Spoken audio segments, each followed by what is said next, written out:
یہ بھی سن لو کان کھول کر، جب تک کسی کے اندر مکمل کفر نہ پایا جائے تب تک چاہے وہ کوئی امام ہو، چاہے وہ کوئی پیر ہو، چاہے کوئی خطیب ہو، اس کے خلاف تب تک کفر کا فتویٰ جاری نہیں کیا جاتا ہے۔ بے شک ایسے نہیں کسی کو دیکھا ہو کافر کافر کہنا شروع کر دیا، جب تک ٹھوس دلیل موجود نہ ہو۔ میں ایک بات کہوں آپ سے، اس کو سننا ذرا غور سے، یہ بڑی بڑی بات کر رہا ہوں میں آپ سے، اور یہ بڑی گہرائی کی بات کر رہا ہوں میں آپ سے۔ اسلام کی گواہی کے لیے ایک انسان چاہیے، جیسے کہ چاند ہوا کہ نہیں ہوا، اس کے لیے کیا چاہیے؟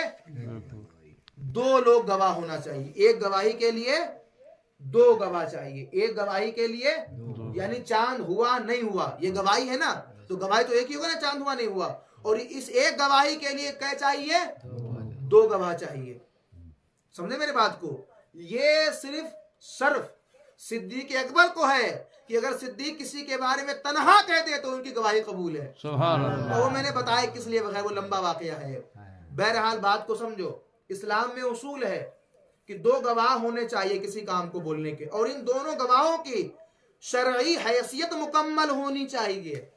ہاں جی، ایسے نہیں خالی اٹھ کے چلے آئے ہم نے دیکھا ہماری گواہی مان لو، ہو گئے اپنے گھر کے چودھری تم۔ دین کے لیے نہ تم کوئی چودھری ہو، نہ تم کوئی منسٹر ہو، نہ تم گورنر ہو، بس اگر تم واقعی میں ہو تو دین کے رہبر بن جاؤ، دین کے رہنما بن جاؤ۔ اگر محمد عربی کے غلام بن گئے تو پھر سمجھ جاؤ محمد عربی غلامی کی برکت سے تم ہمارے سر کے تاج بن جاؤ گے۔ سبحان اللہ۔ سمجھے ہو نا؟ تو ان گواہی کے لیے بھی چاہیے یہ کہ وہ انسان ایسا ہو جو 5 وقت کا نماز پڑھنے والا ہو۔ ہاں 5 وقت کا، ایسے نہیں کوئی آ جائے کہتے ہو گیا کام، یہ سب نے کہا نہیں یار صحیح کہہ رہا ہوگا یہ، تو یہ تو بہت لوگ پڑے ہوئے ہیں۔ آج کسی کا بھلا کسی نے چاہا ہے؟ کسی کے اوپر کون سا فتویٰ وغیرہ وغیرہ، گلی گلی میں گھوم رہے فتوے والے۔ سوشل میڈیا دیکھو آپ، جگہ جگہ پر وہ کافر یہ کافر، مسلمان کون ہے پھر؟ جب گواہی کے لیے اتنی شرطیں موجود ہیں کہ وہ دونوں گواہ باشرہ ہوں، یعنی دڑمنڈے بھی نہ ہوں، ہاں جی یہ بھی کھل لو کان کھول کر، وہ بھی صاف کرنے والے نہ ہوں۔ اور جب داڑھی کی بات آئی نا تو بڑے چہرے بگڑ جاتے ہیں لوگوں کے، ارے داڑھی کی بات کر دی۔ ہمارے امام کے نزدیک، پھر سن لو، جب چھیڑوں گا جب پورا ضرور کروں گا میں یہ بات کو، میرے امام کے نزدیک، ان کا نام ہے امام اعظم ابو حنیفہ، امام اعظم ابو حنیفہ، میں چاروں امام کو برحق مانتا ہوں، لیکن ہم جس کے مسائل پر عمل کرتے ہیں اس کا نام کیا ہے؟ امام اعظم ابو حنیفہ۔ ان کی بات کرتا ہوں میں۔ میرے امام فرماتے ہیں کہ جو حنفی لوگ ہیں، کون لوگ ہیں؟ تم سب حنفی ہو، ہاں جی تم سب کون ہو؟ حنفی۔ ہندوستان میں صرف اور صرف کیرلا ایک ایسا شہر ہے جہاں پر کچھ لوگ شافعی پائے جاتے ہیں، جہاں پہ کچھ لوگ شافعی مسلک کے پائے جاتے ہیں۔ چاروں امام برحق ہیں، لیکن یہاں چاروں اماموں کے نزدیک میرے امام کا مرتبہ سب سے بلند ہے، اور امام اعظم فرماتے ہیں کہ میرا ماننے والے پر واجب ہے کہ وہ داڑھی ایک مٹھی کے باہر تک رکھے۔ یہ جو آدھی ادھوری ہے نا کٹی کٹا، یہ داڑھی میں شامل نہیں ہے، اس کو کٹانا مڑانا دونوں ایک ہی حکم میں آئے گا۔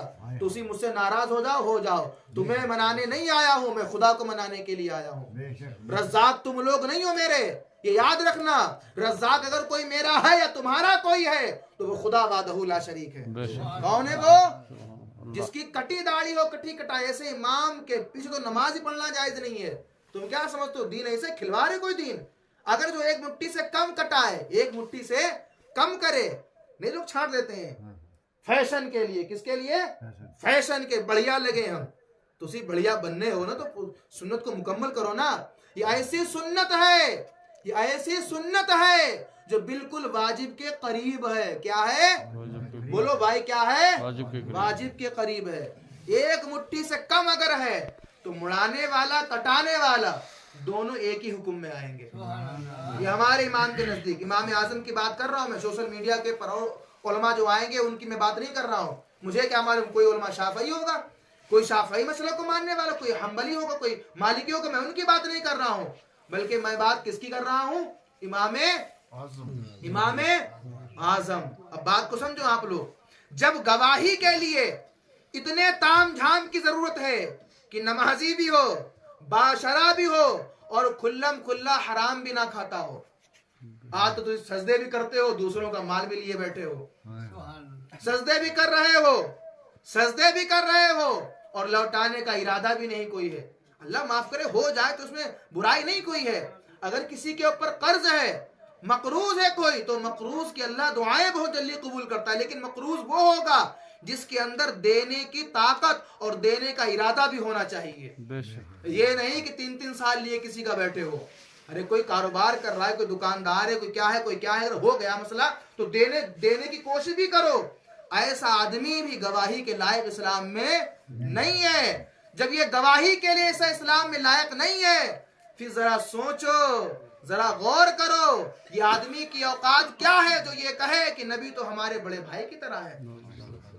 اسی لیے انہیں کافر کہا جاتا ہے. وہ انکار کرتے ہیں تو مان لیا تو مسلمان ہیں, انکار کیا تو وہ کون ہے؟ بولو بھائی کون ہے؟ ہاں, کسی غیر کو دیکھ کے یہ نہ کہو کفر کے فتوے لگاؤ کسی کے اوپر یوں ہی بلا وجہ فلا کافر فلا کافر. جب تک کسی کے بارے میں یقین نہ ہو جائے, کیا ہے, پختگی یقین نہ ہو جائے کہ اس کے اندر یہ پایا جا رہا ہے. اور گواہوں کے لیے 2 گواہ ایسے جنہیں شریعت قبول کرتی ہو, وہ 2 گواہ جب تک گواہی نہ دے دے کہ میں نے اپنی آنکھوں سے دیکھا ہے فلاں انسان یہ کبیرہ گناہ کرتا ہے, فلاں انسان نے اسلام کے اس دائرے کو توڑا ہے, اس کا انکار کیا ہے, تب ہمارے بزرگ کفر کا فتویٰ لکھا کرتے تھے. یہ تھوڑی ہے بلا وجہ کفر کے فتوے یہاں بٹے وہاں بٹتے گھوم رہے بلا وجہ میں, یہاں وہاں فتوے بٹتے گھوم رہے بلا وجہ میں. تو میرے محترم, اب غور کرنے کی بات یہ ہے, رمضان کا مبارک مہینہ آیا, میں کہنا یہ چاہ رہا تھا آپ سے, پرہیزگاری لاؤ لعلکم تتقون, تب تک تاکہ تم کو پرہیزگاری ملے. تم پرہیزگاری کیا کر رہے ہو؟ آج بازاروں میں آپ جاؤ, جو جھوٹ پہلے بولا جا رہا ہے بلکہ وہ اور بڑھ گیا دھڑلے سے, کمی نہیں ہوتی وہاں پر, اور زیادہ, ہاں جی اور زیادہ بڑھ جاتا ہے معاملہ بجائے کم ہونے کو. اس سے کہا نا کپڑا کتنے کا دیا, کہا 500 کا میٹر, کہ نہیں یار مہنگا ہے. ارے روزہ رکھے میں جھوٹ تھوڑی بولوں گا یار. یہ دیکھو, ایک تو روزہ بھی اس کا ہے, اپنے آپ کو روزے دار بتا بھی رہا ہے, اور اوپر سے کیا کہہ رہا ہے, قسم ہے یار روزہ رکھے ہو میں تو 500 کا تو لے کے آیا ہوں. کہ یہ برائیاں ہمارے اندر نہیں ہیں. یاد رکھو, صالح علیہ السلام, اللہ تعالیٰ کے مقدس نبی اس دنیا میں آئے, ان کی امت کے اندر سب سے خراب برائی یہی تھی, وہ سامان میں تول میں بڑی کمیاں کیا کرتے تھے. جب کسی کو سامان دینا ہوتا تو اس میں کم تولتے تھے. کسی کو دینا ہوا سامان, گھی دیا کسی کو, گندم دیا کسی کو, چاول دیا کسی کو, آٹا دیا کسی کو, کیا کم تول کے دیتے. کیا کرتے وہ, کیا کرتے وہ, کم تول کے دیتے. اور دوسری برائی یہ تھی, جب لینا ہوئی کوئی چیز, کوئی سامان لے کر آیا نا, کبھی گھی کے سارے انسان کوئی سامان لے لیتا ہے, کسی کے یہاں اخروٹ کا پیڑ ہے تو اخروٹ کے سارے کچھ سامان لے لیتا ہے, کسی کے یہاں گندم کی کھیتی ہوتی گندم کے سارے سامان لے لیتا ہے. ان کے اندر کمی یہ تھی, مجھے جب لینا ہوتا تو لینے کے ٹائم سامان زیادہ تول کر لیتے, یعنی دیتے کم تھے اور لیتے زیادہ تھے. یہی تو آج کے دور میں ہو رہا ہے. مارکیٹ میں آپ جاؤ, سب سے بڑی برائی مجھے جو نظر آتی نا آج کے دور, سب سے بڑی برائی, یہ کھل کے بات میں کرتا ہوں آپ کے سامنے, برا مانو تو مانو, لیکن مبارکباد ہے وہ لوگ جو اپنا دھندا اسلام کے طریقے سے کر رہے ہوتے ہیں. سب سے زیادہ برائی اگر ہے آج کے دور میں تو بڑی معذرت کے ساتھ کہوں گا ان لوگوں میں ہے جو لوگ گوشت کا دھندا کرتے ہیں. میں صحیح بتا رہا ہوں آپ کو, جو لوگ گوشت, سب کو نہیں برا کہہ رہا ہوں میں, لیکن زیادہ تر کیا ہے, زیادہ تر. اسلام کا اصول یہ ہے, اگر کوئی جانور بیمار ہے تو اس بیمار جانور کو ذبح بھی نہیں کیا جائے گا, اس لیے کہیں ایسا نہ ہو کہ مسلمان یا کوئی انسان کھا کے اس سے بیمار ہونا پڑے, بیمار ہو جائے. اس کا اصول یہ ہے, جب جانور کاٹا جائے اس سے پہلے دیکھا جائے اس کے اندر کوئی بیماری نہ ہو, تاکہ کسی بھائی کے اندر کوئی بیماری نہ جانے پائے. بے شک. آج آپ دیکھو بازار میں ہزاروں بکرے, لوگ تو ایسے ہوتے ہیں مرنے کا ٹائم آ چکا اس کا. بعض دفعہ تو یہ ہوتا ہے جانور مر بھی جاتا ہے, اللہ رحم کرے, کاٹنے والے کاٹ کے وہ بیچ دیتے ہیں. یہ سب سے بڑی برائی میں بتا رہا ہوں آج کے دور کی, اور کہتے ہو یہ کہ ہم مسلمان ہیں اور روزے کا واسطہ دے رہے ہو. شرم نہیں آتی ہم کو روزے کا واسطہ دیتے ہوئے؟ ایک تو ہمارے سامان میں خرابی ہے, اوپر سے روزے کا واسطہ دے رہے ہیں ہم لوگ. یہ بات یاد رکھو میرے دوستوں, جس کسی سے آپ گوشت لو, ہماری ذمہ داری یہ بھی ہے کہ ہم ٹٹولنا بھی سیکھیں تھوڑا سا. یہ نہیں ہے جہاں بھی گئے بس زبان کا ذائقہ ملا لے کے چلے آئے. کیا ہے ٹٹولنا بھی ہے. کیا کہا میں نے؟ مچھلی چاہے جس سے لے لو, کوئی بیچنے والا ہو, چاہے کوئی بیچنے والا ہو. مچھلی مردار بھی حلال ہے. مچھلی اور ٹڈی یہ دو ایسے جانور ہیں جو مردار بھی, بولو بھائی, مردار بھی حلال ہے. اس کے علاوہ جب ذبح کرنے کی بات آئے گی, چاہے بکرا ہو, چاہے مرغا ہو, چاہے جو ہے بھینس ہو, ان معاملے میں وغیرہ وغیرہ, سمجھ جاؤ, وغیرہ وغیرہ, ان معاملے میں جب آپ کسی سے جب جائیں گے تو پہلا مطالبہ یہ کرنا ہے کہ یہ بیچنے والا صحیح سنی العقیدہ ہے کہ نہیں ہے. یاد رکھو ہمارے علماء کے نزدیک, پھر میں یہ بات کہوں گا, تھوڑا لفظ کو میرے سمجھو, آپ تھوڑے الفاظ پر آپ غور دو. ہمارے علماء کے نزدیک, جو ہمارے علماء اہل سنت ہیں, ان کے نزدیک اگر کسی وہابی یا خارجی یا قادیانی یا اہل حدیثی ان لوگوں نے جانور ذبح کیا ہے تو جس طرح کافر کا جانور کھانا حرام ہے, اسی طریقے سے ان یہود و نصارہ کی ذبح کیے ہوئے جانور کھانا بھی حرام ہے. آپ بات کو سمجھو, دین کو ہلکا مت سمجھو. دین تمہاری مرضی کا محتاج نہیں ہے. دین خدا وحدہ لا شریک کا ہے. دین کسی کا محتاج نہیں ہے. وہ وحدہ لا شریک ہے, جس سے چاہے اس سے دین کا کام لے لے گا. یاد رکھو, ٹٹولنا سیکھو کہ وہ کاٹنے والا, ذبح کرنے والا صحیح سنی العقیدہ ہے کہ نہیں ہے. یاد رکھو یہ حرام کمائی, یہ حرام مال, یہ حرام غذا جب بندے کے اندر جاتی ہے تو یاد رکھو پھر وہ بندہ چاہے روزے رکھ لے, چاہے نمازیں پڑھ لے, چاہے حج کرائے, خدا کی بارگاہ میں پہلا عمل یہ کرے وہ جائز کھائے, اس کے بعد یہ ساری چیزیں قبول ہو جائیں گی. سبحان اللہ, سبحان اللہ. اور یہیں پر میں ایک بات کہتا ہوں آخر میں, آپ اس کو سمجھیں. ایک اللہ والا, ایک اللہ والا, بزرگ کا معاملہ سمجھ جاؤ. بزرگ جب میں کہتا ہوں تو بزرگ سے مراد عمر دراز نہیں ہے, یہ تو بہت بڑی غلطی آپ کی ہے. بزرگ سے مراد ہے اللہ والا, جس کو بزرگ کہا جاتا ہے. بزرگ کا سب سے بلند والا, کیا کہتے ہیں؟ سب سے بلندی پر جو ہے. اسی لیے قرآن کو قرآن مجید یعنی بزرگ قرآن کہتے ہیں. قرآن کا مرتبہ سب سے زیادہ, بولو بھائی, سب سے زیادہ بلند ہے. اسی لیے اللہ کہتے ہیں اللہ بزرگ ہے. کیا ہے وہ؟ بزرگ ہے. کیوں کہتے ہیں بزرگ اس کو؟ اللہ سب سے بلند ہے. تسی اگر نام لوگے بزرگ کا معنی عمر کی, تو اللہ کوئی عمر ہے اللہ تعالیٰ کی؟ اللہ کوئی عمر ہے نا اس میں, وہ عمر سے پاک, عمر سے اللہ پاک, سمتوں سے پاک, جہتوں سے پاک, جسم سے پاک, جسمانیت سے پاک.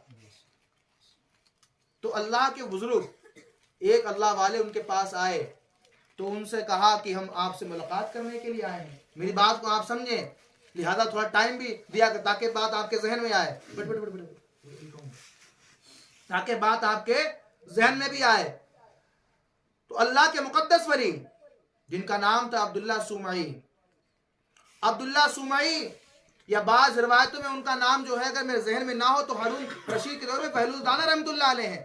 بہر الدانہ کی طرف منسوب ہوتا ہے واقعہ. یہ فرماتے ہیں اس زمانے میں شیخ سعدی کا زمانہ تھا. وہ شیخ سعدی بہت بڑے امام گزرے ہمارے ملک فارس کے ہیں, اور بڑی معتبر کتابیں لکھی ہیں آپ نے, گلستاں بوستاں, جو درس نظامی کے اندر وہ کتابیں بچوں کو پڑھائی جاتی ہیں. الحمدللہ میں نے بھی پڑھی ہیں وہ کتابیں. آپ ان بزرگ کے پاس گئے, سلام کیا, جواب دیا, کہا تمہیں کھانے کے ادب معلوم ہے کیا ہے؟ لوگوں نے کہا مت ملو, یہ بیگانے لوگ ہیں. وہ اللہ والے تھے, وہ اللہ والے تھے. کہا نہیں, بزرگ سے ملاقات کیا جائے. ملاقات کرنے کے لیے گئے. جب ملاقات کی وہاں تو پوچھا کہ میں نے سنا کہ آپ کا نام شیخ سعدی ہے, کہ ہاں شیخ سعدی نام ہے. کہا بتاؤ کھانے کا ادب کیا ہے, کھانے کا ادب کیا ہے؟ تو انہوں نے کہا کھانے کا ادب یہ ہے کہ ایک پیر بچھایا جائے, ایک پیر کھڑا کیا جائے, چھوٹے چھوٹے لقمے بنائے جائیں, بسم اللہ سے شروع کیا جائے, لقمے چھوٹے چھوٹے سے ہوں, 32 بار چبائے جائیں, اس کے بعد پیٹ میں جائے. آپ نے کہا جاؤ. آپ نے کیا کہا؟ جاؤ. وہ چلے گئے. دوبارہ پھر واپس آئے, سلام کیا, کہا کون ہو؟ کہا آپ سے دین سیکھنے آئے ہیں. کیا کہا دوسرا جملہ؟ آپ سے دین سیکھنے آئے ہیں. کہا وہی سوال, کھانے کا ادب کیا ہے؟ کہا سنو, کھانے میں چھوٹے لقمے بنانا, بڑے بنانا, دونوں پیر بچھانا, ایک پیر بچھانا, بسملہ پڑھنا, یہ تو بات کی باتیں ہیں. کھانے کا سب سے بڑا رول یہ ہے, سب سے بڑا قاعدہ یہ ہے کہ وہ کھانا حلال ہونا چاہیے. سبحان اللہ, بے شک. پہلے کھانا حلال ہو, پھر چاہے چھوٹے لقمے بناؤ یا بڑے بناؤ, بسم اللہ پڑھو یا اعوذ باللہ پڑھو یا قرآن کی ساری صورتیں پڑھ دو, لیکن اس سے پہلے مسئلہ یہ ہے کہ وہ کھانا حلال ہونا چاہیے. بے شک. وہ کھانا حلال. ہاں جی. تو اپنے کھانے پہ پرہیز کرو. اور سنی آدمی, میں علماء کی بات نہیں کر رہا ہوں, جو مجھے سامنے دیکھ رہے ہیں وہ بھی, جو بیٹھے ہیں وہ بھی, میں سنی عوام کی بات کر رہا ہوں. سنی عوام, سنی علماء کے نہیں, سنی عوام کو مل جائے بکرا بس, چاہے بھلے وہ 10 کلومیٹر دور ہو, پتا ہو کہ ختم ہے بھیا, چلو وہاں تو ملے گا بکرا, کھاؤ, اللہ نے دیا خوب کھاؤ. لیکن میرے محترم سب سے پہلے سنیت کی حقیقت جانو کہ اللہ والوں نے ہم کو دیا ہے, کھانے کے لیے دیا ہے, پہلے اس کے بعد ٹٹولنا سیکھیں ہم. کیا ہے؟ اللہ کے نبی کی بارگاہ میں ایک صحابی آئے, کہا یا میرے مولا میں مستجاب الدعوات بننا چاہتا ہوں. مستجاب الدعوات کا مطلب یہ ہے کہ جو ہم دعا کر رہے ہیں اور انسان دعا مکمل کرتا نا اس طرح سے, جو اس طرح سے پہلے ہی دعا مقبول ہو جائے, جو اس طرح کرنے سے پہلے دعا مقبول ہو جائے, جس کی مقبول ہو جائے اسی انسان کو مستجاب الدعوات کہا جاتا ہے. کیا کہا جاتا ہے؟ مستجاب الدعوات. اب سنو, حضور کی بارگاہ میں آئے, یا رسول اللہ مستجاب الدعوات بننا چاہتا ہوں, یہاں میں دعا کروں وہاں فوراً قبول ہو جائے. تو اللہ کے جملے کہے وہ آپ کے دل پر نقش ہو جانا چاہیے, آپ کے دل پر چھپ جانا چاہیے. میرے نبی کا فرمان علی شان ہوا کہ اے میرے پیارے مقدس ساتھی سنو, اگر مستجاب الدعوات بننا چاہتے ہو تو اپنے لقمے حلال بنا لو. سبحان اللہ. سب سے پہلے کھانا حلال کر لو. تو رمضان کا مبارک مہینہ ہے, جیسا پاک مہینہ ہے ویسی ہماری پاک سحری بھی ہونی چاہیے, ویسا ہمارا پاک افطار بھی ہونا چاہیے. اگر یاد رکھو ہم نے اپنے پرہیز نہ پیدا کیا, اپنے اندر پرہیز نہ لائے, یاد رکھو جو انسان پرہیز نہ کرے, میرا مولا فرماتا ہے جو روزہ رکھنے کے بعد اپنے حالات کو تبدیل نہ کرے, پرہیزگاری نہ لائے, ایسے انسان سے بھوکے رہنے سے مجھے کوئی پرواہ نہیں. یہ بات کو آپ سمجھیں.